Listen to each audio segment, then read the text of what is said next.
Bismillahirrahmanirrahim. Assalamu alaikum. Dear students, hope so you all are fine and enjoying a very good health.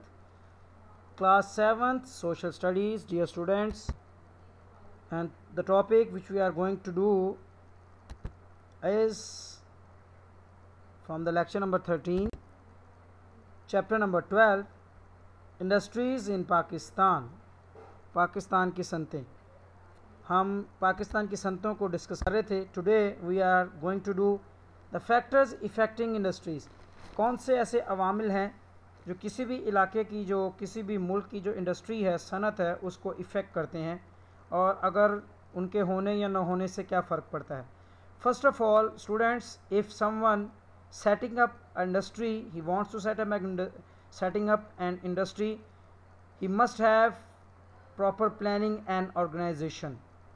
सबसे पहले उस industry को शुरू करने से पहले उसके पीछे प्लानिंग है कि क्यों शुरू की जा रही है, कौन सी ऐसी उसके पर्पसेस क्या हैं, उसके गोल्स के मकासद क्या हैं, उसके आउटकम, उसके जो आगे हमें उसके नताइज क्या होंगे, किस जगह पे सेट की जा रही है, कहाँ बनाई जा रही है, क्या वहाँ ट्रांसपोर्टेशन का इंतज़ाम अच्छा है, क्या वो इलाके जो रहायशी इलाके हैं उससे दूर हैं.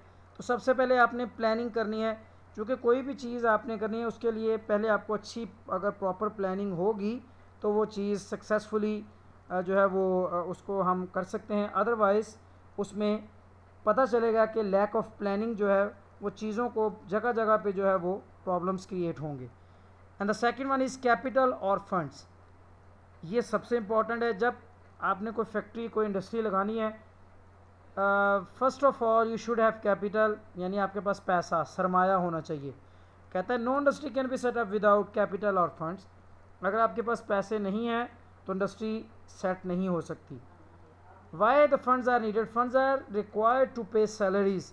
आपने जो एम्प्लॉयज़ वहाँ रखने हैं, you should have to give them salaries, so that you should have capital, so that it also will use to buy raw material, machinery and other essential items to run the industry. इसके अलावा जो आपने अपनी कोई भी चीज़ बनानी है, मिसाल के तौर पे आप कोई शुगर बना रहे हैं, यानी चीनी बनाने की इंडस्ट्री है, तो गन्ना ख़रीदने के लिए रॉ मटेरियल है, उसके लिए आपके पास पैसे होने चाहिए. फिर जो वर्कर्स हैं उनको सैलरी के लिए, फिर जो मशीनरी आपने ख़रीदनी है, इसके अलावा जो आपने वहाँ जो इलेक्ट्रिसिटी है या दूसरी जो बेसिक फैसिलिटीज़ हैं उनको जो है वो, उनके लिए आपने प्रॉपर जो है वो फंड्स होंगे, पैसे होंगे, तो ही आप जो है वो इंडस्ट्री को अच्छे तरीके से, उस जो फैक्ट्री है उसको अच्छे से रन कर सकेंगे. Third one is human resource और वर्कर्स. किसी भी इंडस्ट्री को चलाने के लिए जो तीसरा फैक्टर है वो होता है वर्कर्स. अगर उस इंडस्ट्री में आपके पास कैपिटल भी है, आपने इंडस्ट्री खड़ी कर दी है, अब वहाँ काम करने वाले लोग ही नहीं हैं, how cut the industry will survive? Definitely it will not survive. So industries require workers with a high educational level, knowledge and expertise. याद रखिएगा उसमें हर लेवल का जो है वो एक्सपर्टीज़ रखने वाले जो वर्कर्स काम करते हैं. ज़ाहिर उसमें लेबर भी होती है, उसमें हेल्पर्स भी होते हैं, उसमें जो है वो मैकेनिक भी होते हैं, उसमें हर तरह जो है वो उस फैक्ट्री में, उस हत्ता के इंजीनियर्स तक. while other only require skilled workers with experience. कुछ इंडस्ट्रीज़ जो टेक्निकल चीज़ें बनाती हैं उनको ज़्यादा एक्सपीरियंस्ड और जो स्किल्ड वर्कर चाहिए होते हैं. कुछ इंडस्ट्रीज़ जो कि इतनी ज़्यादा जो बड़ी चीज़ें नहीं बनाते, तो थोड़े नॉलेज वाले और थोड़ी स्किल्स वाले बंदे भी वहाँ चल जाते हैं. Both groups are equally important for any industry. So the fourth one is basic facilities. उसमें बेसिक फैसिलिटीज़ में क्या आता है? वाटर, इलेक्ट्रिसिटी, बिजली and other resources of power. पानी भी आ जाता है उसमें, ठीक है, गैस आ जाती है, are necessary for all the industries. Fifth one is transport. Goods जो produced have to reach the market where they can be sold. अगर आपने कोई चीज़ बना ली है, अब आपने उसको दूर दराज इलाकों में बनी है, आपने उसको दूर दराज इलाकों में भेजना है, हत्ता के सूबों तक भेजना है, तो अगर आपका ट्रांसपोर्टेशन सिस्टम अच्छा है तो ही आपकी प्रोडक्ट जो है वो मुख्तलिफ इलाकों में जा सकेगी.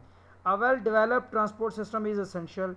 Motorways, airports and wet and dry ports help in moving manufactured goods to consumer. अगर एक चीज़ बनी हुई है वो आपकी फैक्ट्री में पड़ी पड़ी सड़ जाए, इसका कोई फ़ायदा नहीं। कोई भी जो इंडस्ट्रियलिस्ट है, जो सनतकार है, उसकी ये कोशिश होती है, उसका ये मकसद होता है कि अगर उसने अपनी चीज़ बना ली है तो जब तक उसकी चीज़ उस कंज्यूमर तक नहीं चले जाती, उसको उस चीज़ बनाने का कोई फ़ायदा नहीं। A communication network that include telecommunication, हाँ, आपकी जो कम्युनिकेशन ज़राए मवासलात है वो भी अच्छे होने चाहिए। उसमें आपका टेलीफोन है, इंटरनेट है, आजकल एडवर्टाइजमेंट है। अगर किसी प्रोडक्ट की जितनी ज़्यादा अच्छी एडवर्टाइजमेंट होगी, ऑब्वियसली जो कंज्यूमर होंगे, जो कस्टमर होंगे, वो उसकी तरफ उतने ही ज़्यादा अट्रैक्ट करेंगे। आजकल लोग क्या कर रहे हैं, पीपल क्रिएट नाउ द जो इंडस्ट्रियलिस्ट हैं, तो जो इंडस्ट्री की एक पूरा एक उन्होंने एक इदारा बनाया होता है, एक उसमें वहाँ एक पूरा जो है वो समझ लें कि उन्होंने एक वहाँ ग्रुप बनाया होता है जिन्होंने लोगों को जो है वो अवेयरनेस क्रिएट करनी है उस प्रोडक्ट के बारे में, और वो उस लोगों को इस बात पे उकसाते हैं कि वो इस चीज़ को ख़रीदें। होर्डिंग, इसमें बड़े बड़े जो बिल बोर्ड्स लगे होते हैं, टेलीविज़न एंड रेडियो कम्युनिकेशन, इसी तरह जो रेडियो पे, टेलीविज़न पे कमर्शियल्स आपने देखी अक्सर, जो वो जूस बनाने वाले के जो है वो बैटरीज बनाने वाली हैं, दूध बनाने वाली, उनके आप देखते हो, उससे ही बंदा अट्रैक्ट होता है। ब्रोशर्स हैं, आज जितनी किसी चीज़ की ज़्यादा अच्छी एडवर्टाइजमेंट होगी उतने ही ज़्यादा लोग जो हैं वो उसकी तरफ अट्रैक्ट होंगे। Government policies and encouragement, no industry can begin और work with the support of state और गवर्नमेंट। अगर गवर्नमेंट की पॉलिसीज़ जो हैं वो इंडस्ट्रियलिस्ट डेवलपमेंट फ्रेंडली होंगी या इंडस्ट्री फ्रेंडली होंगी, तो ऑब्वियसली फिर ही लोग जो है वो किसी मुल्क में इंडस्ट्री लगाएंगे। उनको टैक्स में छूट दी जाए, उनके प्रोडक्ट्स पे जो है वो कम से कम जो है वो मार्कअप हो, उनकी चीज़ों को जो है दूसरों इलाकों तक पहुंचाने के लिए जो गवर्नमेंट के जो ट्रांसपोर्टेशन के लिए जो रोड्स हैं और कम्युनिकेशन नेटवर्क वो अच्छा होगा, तो ऑब्वियसली इंडस्ट्री जो है वो डेवलप करेगी। Important industries of Pakistan, Pakistan की जो इंपॉर्टेंट इंडस्ट्रीज़ है उसमें टेक्सटाइल, कपड़ा बनाने की सनत, ये पाकिस्तान की सबसे बड़ी इंडस्ट्री है। Cotton is the basic raw material, जो कि इसके लिए जो बुनियादी खाम माल है वो रुई है, तो पाकिस्तान में रुई यानी कपास काश्त होती है। That's why we have a largest industry in textile. Pakistan इसमें रॉ कॉटन भी प्रोड्यूस करता है, कॉटन यान कपड़ा का जो उसका धागा होता है, कॉटन फैब्रिक है, and cotton textile are also exported. Cotton textile included material clothings, इसमें खाली जो है वो थान भी जाते हैं, कपड़ों के बने हुए कपड़े भी जाते हैं, and products like table cloths हैं, नैपकिन्स हैं, बेड शीट्स हैं, pillows and quilts. Then woollen textile included, जो ऊन की कपड़ा बनाने वाली संद है, उसमें शॉल्स हैं, स्वेटर्स हैं, ब्लैंकेट्स हैं, कंबल हैं, एंड कारपेट्स, वो जो कालीन है। Wool is obtain from sheep, fine shahtoosh and pashmina shawls are very expensive and are in great demand all over the world. Sugar mill produce sugar from sugar beet and sugar, गन्ने से जो है वो sugar मिलें जो है वो पैदा करती हैं चीनी, और गन्ना भी पाकिस्तान में वाफर मिकदार में पाया जाता है, इसलिए हमारी जो शुगर की सनत है यानी चीनी बनाने की सनत वो बहुत ही बड़ी है। They produce two types of sugar, brown sugar and refined sugar, जिसको हम क्रिस्टल वाइट शुगर कहते हैं। Molasses is a by product of the sugar refining process. गुड़ जो है, car manufacturing and assembling industry in Pakistan is growing fast, ये बहुत तेज़ी से बढ़ रही है।